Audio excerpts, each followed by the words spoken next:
Hello and welcome to Atop the Fourth Wall, where bad comics burn. Patreon-sponsored review time again. So back in the long ago, I made a list of 15 things I would never cover on this show. Like half of those have been undone, but one of those that I've tried to stay steadfast on is webcomics. Here's the thing about webcomics. Speaking as someone who made a terrible webcomic back in the day, hi Lightbringer, people still bring you up to me to try to insult, demean, and embarrass me as if you weren't first made like 15 years ago when I was 17 or 18, and when I was a very different, much stupider person. It's also done as some form of gotcha to me to indicate that I shouldn't be allowed to review things, because talented people have never made bad things ever, as this very show has demonstrated. I understand firsthand that webcomics, 9 times out of 10, are a labor of love. In my case, I made Lightbringer back when I had a deep desire to write superhero comics. Hell, in the earliest days of this show, I tried to promote another indie comic I was writing, and never finished, nor will it likely ever be finished, because I still had that drive to write superhero stories back then. Hell, I even tried to keep Lightbringer going during those early days of the show, and had other, better artists work on it while I tried to keep writing. It didn't work out, and even at that point I recognized, wow, my earlier stuff sucks. This stuff sucks less because someone who knows what they're doing is drawing it. The point is, working in a creative medium like that without the expectation of being paid is done simply for its own sake. I eventually sated my creative desires with this show, from the critiquing side to doing my own ego-stroking storyline where I play all the characters and know how to build robots and use magic, when in reality I struggle with basic maintenance. Look, screwdrivers are really hard to use, okay? But yeah, because webcomics are generally done more as a hobby than anything else, it feels wrong of me to judge people's work on the same level I would, say, Heroes in Crisis or Marvel or the 1,000 things Rob Liefeld put out. Comic books are a creative medium that express ideas and storytelling and art that can make you think, inspire you, or leave you emotionally devastated, but they're also products. They're something you pay money for on the expectation that you will get something out of it. And if a product is bad, you should be allowed to vent your frustration as a customer. And it's kind of a dick move to be overly critical of people just doing it for fun. However, webcomics over the last 20 years have grown to the point where some people have been able to elevate themselves to making it a profession wherein they sell their product. And it's not just physical copies of books, but Patreon has basically allowed people to turn hobbies into careers outside of traditional publishing methods, getting direct funds from the audience to work on something and still keeping things on the web. Basically, the most direct method of selling an ongoing product to people who want it. Sure, it's not necessarily for a mass market appeal, but one could argue that most indie comics published traditionally aren't going for a mass market appeal either. Patreon was a legit game changer for a lot of people, and it's allowed this show to continue on. Roughly half of my monthly revenue comes from Patreon, which is why I'm happy to still do Patreon-sponsored reviews, even if they go outside the bounds of what I normally want this show to cover. And you know what? Good. If the big two are going to ignore the material that people actually want out of their books, more variety of genres, cheaper prices, material that you can read from the start and not be a mess of reboots, events, and tie-ins, then it's up to other creators to pick up the slack and get the money where they can. I love Marvel and DC, but we've talked before on the show how they continually and repeatedly show a lack of desire to change how they do things. And the times they do change, they refuse to commit, or they're canceled in a relatively short amount of time without proper promotion or fanfare. And hell, we've seen independent creators on this show who have used web-based media to massive success, or at least moderate success, as one more part of their repertoire, like Homestuck or Little Victory, or even My Cage. While I'm not ready to open the floodgates to webcomics all the time for Patreon-sponsored reviews, the patron made a convincing argument that today's subject, the webcomic Sword Interval, fit the bill for something non-hobby-oriented. Sword Interval is a completed fantasy/sci-fi webcomic. The entire thing is free to read, but its creator, Ben Fluter, is a full-time artist and has made several attempts at self-publishing, as in attempts to have material that can be bought and scrutinized, which is a good enough justification for giving this a try in this episode. We're entering Sword Interval at what is described as the Flashback arc, encompassing roughly parts 23 to 45, but I should give a primer on what's happened up to now. It takes place 10 years after the apocalypse, sort of. Yet turns out the end of the world is really just something that gets forgotten about by the next news cycle. No biggie.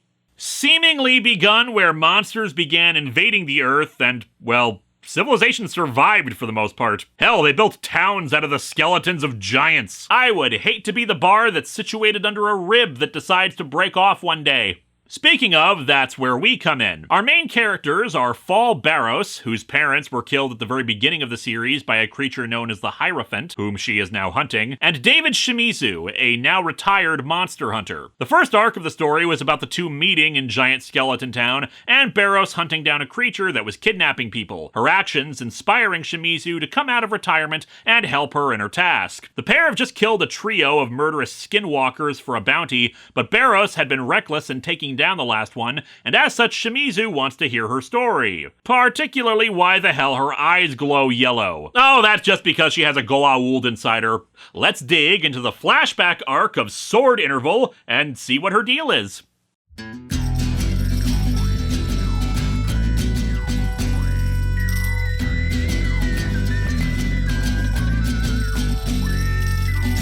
Welcome to Atop the Fourth Wall, where bad comics burn. Linkara's gonna teach you all a lesson you won't learn. What's with these awkward subjects? What's all this art so rubbish? To anyone who's had a bad comic published, it could be your turn. Linkara, he is a man who punches sporadically or grouch. Linkara, he has his own spaceship, but he's always on his couch. Linkara, ghosts, gods, a universe in flux. Linkara, this comic sucks. Linkara.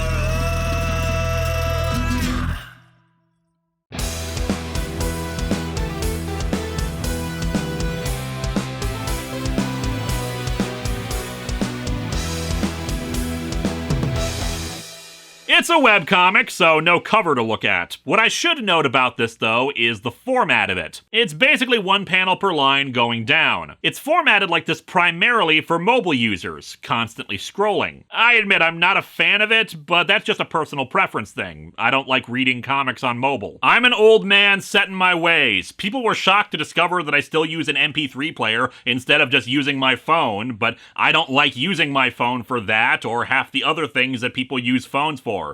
And it took me a long time to even use it for stuff outside of just calling or texting people. And even taking photos is mostly just for pictures of my cats, which seems pointless anyway because they keep wandering into the shot while I'm filming. But yeah, the format's not for me, but I understand the appeal of it, and the advantage of the infinite canvas of webcomics is they can do stuff like that. Scrolling down is basically a page turn, and works well for reveals. It just also means that you shouldn't expect a lot of different shots in this video, because it's only going to be zoom in and zoom out of a panel, or scrolling down. Anyway, we begin the arc in a bar where Barros and Shimizu are talking, continuing a conversation about Barros believing more monster hunters should be in the job to save lives rather than for cash or for hobbying. You know what? It doesn't matter. Forget it. It don't matter. None of this matters. Nah, dude. Least I can do is let you in on why we're gonna hunt down an almighty undead warlock. Tax evasion, mostly. Thus, the flashback begins, starting 2 weeks ago, where Barros is beating a dragon to death with a baseball bat. Barros is a graduate of the Dorothy McShane School of Monster Fighting. After the dragon expires, a nearby woman carrying a friggin' workman's belt full of kunais tosses a few of them at Barros, who noticeably only has one glowing eye. This isn't the best place to start. Well, you're wrong, because that is an awesome place to start! The woman with the kunais is identified by Shimizu as Alex Ivanova, an expert hunter, and Shimizu wants to know why she was trying to kill her. Barros says it wasn't like that, and decides to start over to detail the events of the beginning of the comic. When I was first writing this, I had actually mistakenly written that Barros was her mother for a few reasons. But nope, that was her parents, as two cops who had taken on the Hierophant. Two less than stellar results, her mom even losing her leg during the fight. You keep the Earth on life support. You claim that you have any measure of control over your fate, that you are anything but a doomed race. Big talk coming from a skeleton. We make towns out of you, you know. Ivanova was even present back then, though with more of a Seto Kaiba coat and browner hair. Outside of the building this was all happening in, the cops have surrounded the place and just want to know what the hell's going on. Fortunately, Atomic Robo is nearby to discourage they send anyone else in. Actually, I take that back. It's not Atomic Robo, it's Bob from Overwatch. Either way, nice hat. He's actually a golem, and the cops still want to head in since they've lost contact with their team. Inside, the Hierophant is giving Ivanova a dye job. Ooh, even got the roots, too. Magic is fun. Fall explains that the Hierophant was after an old scroll tube, which looks suspiciously like a rolled-up waffle, and her parents shot at it and broke it. That's where the beginning of the comic had left off. In the Hierophant's anger, it looked like it would destroy them for this, but then eyes grew out of its hands. When people say you'll grow hair on your palms, this is what they actually mean will happen. The Hierophant just starts laughing and says that the artifact worked perfectly. Ivanova makes an attack, actually tossing kunais into the thing's body so that she could use them as steps to get up and stab it in the head and cut said head off. Ah, Barros, I will be back for your blood. All right, how you gonna get him? Skeleton power? Mama Barros took offense to that and proceeded to empty her gun into its skull. The Hierophant's body disintegrated, but as you can imagine, with the head of a skeletal being still being able to speak, that death is more like a loading screen into a respawn for it. Months later in December, up in the mountains, Papa Barros was teaching Fall how to shoot a gun. While she had initially wanted to learn, it wasn't exactly what she was expecting, even when it's just shooting clay pigeons. Anything you want to do with your life, even if it scares you, your dad will always have your back. Aw, that's sweet. So he's a dead man walking. Back at the house, Ivanova is talking with Mama Barros and is trying to convince her to take up a job with an organization called Atlas. When the rest of the family returns home, Ivanova shows off a neat little trinket we had seen Fall use during the first arc called a Dead Man's Compass. Put a part of someone in it, usually blood, and the compass can track it back to them. They banned them after someone used it as part of an augmented reality game with some cow's milk. That farmer was really pissed. Ivanova gives it to Fall, to the annoyance of her parents, but she also admits something privately to them about the Hierophant. Afterwards, she leaves and the two tell Fall that they're going to spend the holidays in Oregon. Unfortunately, after they pack their bags and prepare to leave, the Hierophant suddenly emerges and attacks, setting the parents on fire and doing something to Fall's eyes. Turns out the Hierophant is just a really enthusiastic optometrist. Afterwards, Fall woke up across the country at Atlas's headquarters with the glowing eyes. Ivanova wants to take care of her because she was so close to the Barros, but another Atlas agent says that they plan to put her in their witness protection program instead, changing her name frequently, giving her contact lenses, shifting her location around, etc. She spent a year at the place and grew distant from Ivanova. Shimizu asks how she got from there to the Dragon, so the flashback fast forwards to 2 weeks ago, where she was working as an office temp. She's called into her boss's office, which contains a bunch of baseball memorabilia. And despite her knowing and being interested in said memorabilia because of her dad, the boss, Curtis Smith, proceeds to just blather to her about corporate strategy, needing to be on time, synergy, blah blah blah blah blah. Thankfully for her, the Dragon crashed through the office window. Man, Mondays, am I right? Riding on the Dragon is this girl in a gothic Lolita dress. My client's just after one little thing. So if someone could point us to Curtis Smith? His office is over there. My God! She's after the baseball memorabilia! Fall's roommate's boyfriend was a sorcerer, so attempted to engage the girl in magical combat, letting the Dragon go after Curtis. Fall goes for the baseball bat while the girl manages to defeat the boyfriend, taking some of his hair for a quickly made voodoo doll. She's curious about why the magic he's using was so strong. Hey, what's that on your face? What? It's a bat! Did you get it?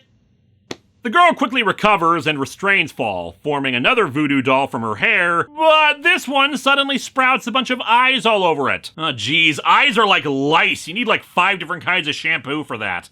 The voodoo doll evaporates and Ivanova shows up to deal with the girl, identified as the Stygian Medusa Ma Yun, also known as What If the Hair Girl from Uzumaki became a supervillain? Fall, the injured boyfriend, and a co-worker retreat into an office, the co-worker needing to try to help the injured guy, who's also an Atlas agent, while Fall decides to go after the dragon. Normally, one needs a legendary weapon to fight a dragon, and technically, the bat, having been signed by a famous baseball player and previously used by said player, qualifies for that. Good to know that in a pinch, my autographed photo of the Mystery Science Theater 3000 cast can be used to kill dragons. Down in the parking garage, the dragon is caught up with Curtis, revealing that he's after the guy because of embezzlement. His hoard of stocks and bonds and company shares were taken by him and, well, dragons and their cash, even if it was only a small amount of money. The dragon loudly declares that he'll kill not only Curtis, but his family for this as a lesson to those who would rob from him. Remembering her own family, Fall does not take kindly to that and proceeds to beat the dragon to death. Ivanova catches up with her and we see that she actually tossed the kunais into Ma Yun,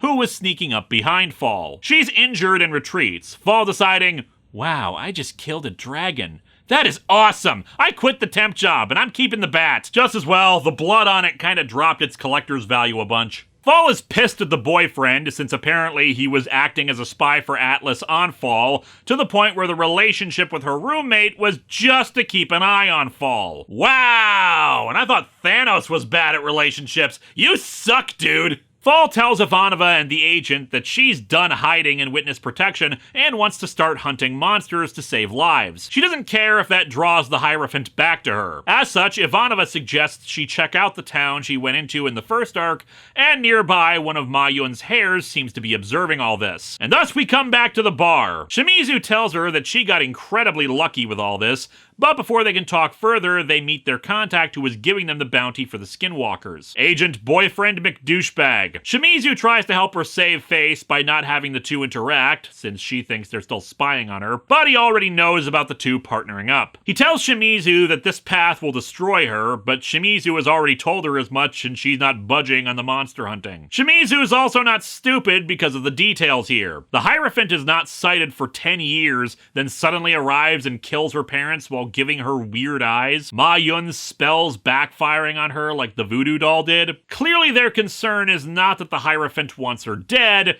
but rather that the Hierophant wants her alive. The guy refuses to give any more info beyond that. Meanwhile, Ma Yun arrives at a lone house in the middle of a field. Oh god, she's at the house from Heroes in Crisis! Run, Ma Yun! This story is too good so far for you to be dragged into that crap! Entering the seemingly abandoned house, she makes her way down into some deep catacombs full of black candles, long dead skeletons, and a tea set waiting for her. And so this arc ends with her locating the Hierophant here, telling him that she has some information for him. And that information is, make sure you get paid in advance when working with dragons.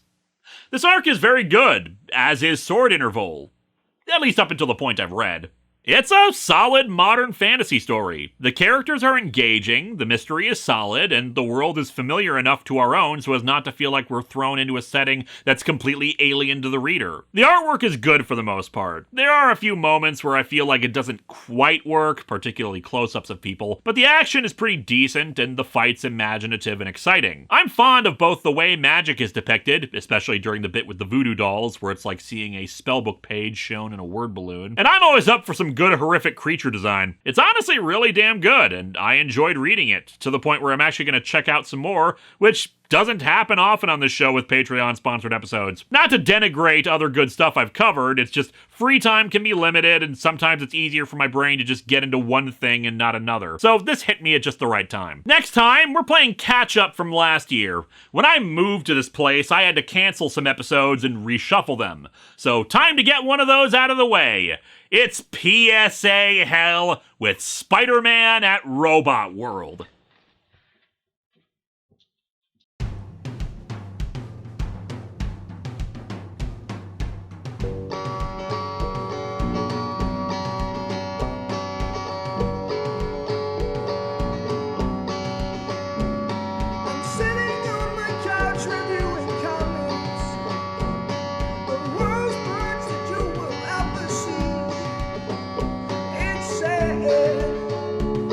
That comic book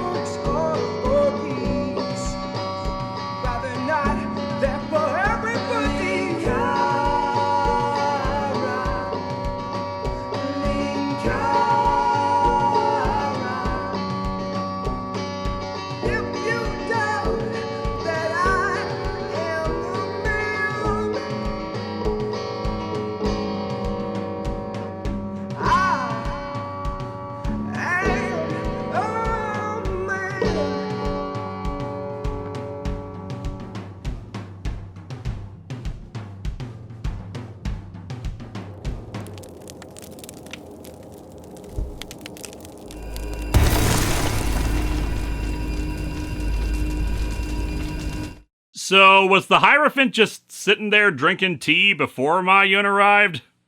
Hello, my friends. Please take a moment to like this video, subscribe to the channel, and click the bell for notifications on new video releases. If you'd like to support future videos, you can check out my Patreon or purchase a t-shirt via Teespring or Shark Robot. Thanks for watching!